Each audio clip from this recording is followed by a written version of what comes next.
Paralysis అంటే ఒకవైపు చెయ్యి కాలు సడన్గా వీక్నెస్ రావడం. అది చెయ్యి కాలు కాకుండా ఫేస్ కూడా అవ్వచ్చు. అంటే సడన్గా మూతి లాగినట్టు, ఒక half of the face weakness వచ్చినట్టు, దాన్ని మనం పారాలిసిస్ అంటాం. సడన్గా వచ్చిన దాన్ని మనం పక్షవాతం లేదా పారాలిసిస్ అంటాం. సో పారాలిసిస్కి కారణాలు ఏంటంటే దాన్ని మనం ఇంగ్లీష్లో బ్రెయిన్ స్ట్రోక్ అంటాం. బ్రెయిన్ స్ట్రోక్ అంటే బ్రెయిన్లో ఒక పార్ట్లో బ్లడ్ క్లాట్ అవ్వడం లేదా బయటికి బ్లీడ్ అవ్వడం. బ్లడ్ క్లాట్ అవ్వడం అంటే నార్మల్గా ఉండే రక్తనాళాల్లో ఉండే బ్లడ్ ఫ్లో ఏదైతే ఉంటుందో అది సడన్గా స్టాప్ అవ్వడం. ఓకే, దానివల్ల ఒక part of the brain damage అవ్వడం, లేదా బ్లడ్ వెజల్ సడన్గా రప్చర్ అయ్యి సడన్గా ఓపెన్ అయ్యి ఒక పార్ట్ ఆఫ్ ది బ్రెయిన్కి బ్లీడింగ్ రావడం. సో ఈ రెండు కారణాల వల్ల say for example right side బ్రెయిన్లో ఏదైనా ప్రాబ్లం ఉంటే మనకి లెఫ్ట్ సైడ్ పారాలిసిస్ వస్తుంది. లెఫ్ట్ సైడ్ ఏదైనా బ్రెయిన్లో ప్రాబ్లం ఉంటే రైట్ సైడ్ పారాలిసిస్ వస్తుంది. అది రూల్ అన్నమాట. ఇలా జరగడం వల్ల వచ్చే పక్షవాతాన్ని మనం బ్రెయిన్ స్ట్రోక్ అంటాం. So these are the reasons ఎందుకు మనకి పారాలిసిస్ వస్తుంది అంటే. అండ్ ఇది మనం జనరల్గా వయసు పైబడ్డ వాళ్ళలో more than 60 years, more than 65 years age గ్రూప్లో చూస్తాం. ద మోర్ ద ఏజ్ అంటే ఏజ్ పెరిగే కొద్దీ మనకి రిస్క్ కూడా ఎక్కువ ఉంటుంది.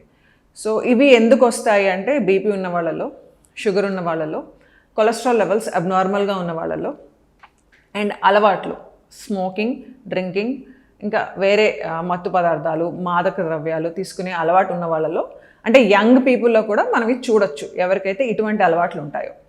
నార్మల్గా కాలేజ్ స్టూడెంట్స్లో లేకపోతే 30-40 years ఏజ్ గ్రూప్లో కూడా మనం ఇప్పుడు ఏదైతే చూస్తున్నామో అది ఎల్డర్లీ పీపుల్ కాకుండా వీళ్ళలో కూడా చూసే ఛాన్సెస్ ఎందుకు ఉంటున్నాయంటే, ఒకటి రిస్క్ ఫ్యాక్టర్స్, ఈ డయాబెటీస్, హైపర్ టెన్షన్ ఇవన్నీ యంగ్ పీపుల్లో రావడం వల్ల, ఇంకొకటి ఈ ఆల్కహాల్, స్మోకింగ్ ర్యాంపెంట్గా మరీ ఎక్కువగా తీసుకోవడం వల్ల కూడా మనకి ఈ పారాలిసిస్ అనేది రావడం జరుగుతుంది. పారాలిసిస్ అనేది మనకి జనరల్గా నేను ఇప్పుడు మీకు ఏదైతే రీజన్స్ చెప్పానో అవి కాకుండా కొన్ని రేర్ కండిషన్స్లో కూడా వస్తాయి. ఫర్ ఎగ్జాంపుల్ మనం ప్రెగ్నెంట్ ఉమెన్ తీసుకున్నామంటే వాళ్ళలో ఫిట్స్, ఈ పారాలిసిస్ వచ్చే ఛాన్సెస్ ఉంటాయి.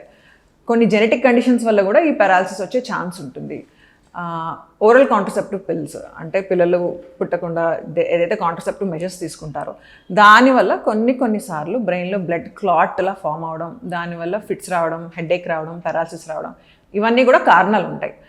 ఎప్పుడైతే మనం ఇవన్నీ మనకి కొంచెం ఐడియా ఉంటుందో, అవగాహన ఉంటుందో, మనకి కొంచెం తెలుస్తుంది. అంటే సడన్గా ఇట్లాగా ఫేస్ లాగినట్లుగా కానీ, మాట ముద్దగా వచ్చినట్టు, లేదా చెయ్యి కాలు లాగినట్టు ఉన్నా, సడన్గా బ్యాలెన్స్ ఇష్యూస్, కోఆర్డినేషన్ లేకపోయినా, ఇవన్నీ పారాలిసిస్కి వచ్చే సూచనలు, లేకపోతే పారాలిసిస్ వచ్చే ముందర కానీ వచ్చిన తర్వాత కానీ మనకు కనిపించే లక్షణాలు.